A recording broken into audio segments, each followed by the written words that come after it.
निकिता एक गरीब परिवार की लड़की थी। गांव में 16-17 साल की उम्र होते ही शादी करने की जल्दी हो जाती है।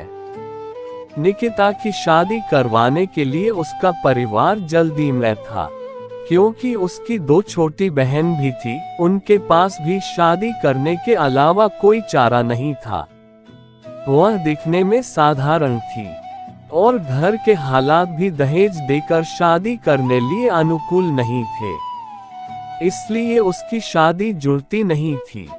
उसमें या गोत्र या कुंडली में कमी दिखाकर बहुत से रिश्ते मना कर देते थे।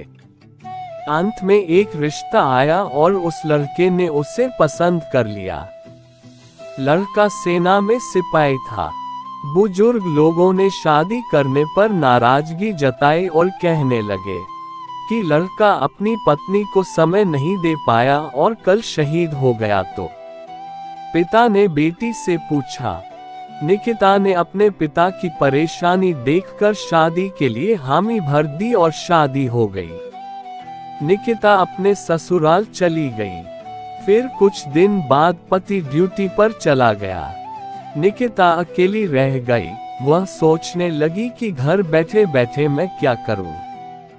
सास से पूछने के बाद ही वह पहली बार घर की सीढ़ियों से नीचे उतरी। ये गांव कैसा है, वह देखने गई थी।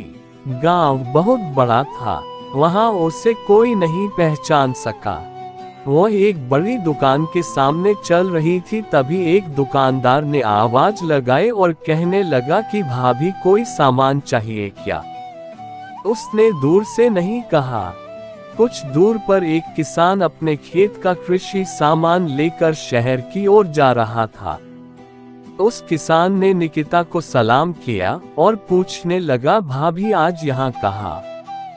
इस पर निकिता ने उससे कहा, आपको क्या करना है, मैं कहाँ भी जाऊं। फिर किसान ने कहा, भाभी अगर आपको किसी भी चीज की जरूरत हो तो बस हमें बताना। धीरे धीरे निकिता आधा गांव घूम चुकी थी, लेकिन ऐसे किसी से कभी नहीं मिली जिसने उससे बात नहीं की है। निकिता का सवाल था, इतने बड़े गांव में हमने कभी घर नहीं छोड़ा और किसी को जानते भी नहीं है, और फिर भी लोग मेरे साथ इतने प्यार से पेश आ रहे हैं और मुझे इतना सम्मान दे रहे हैं।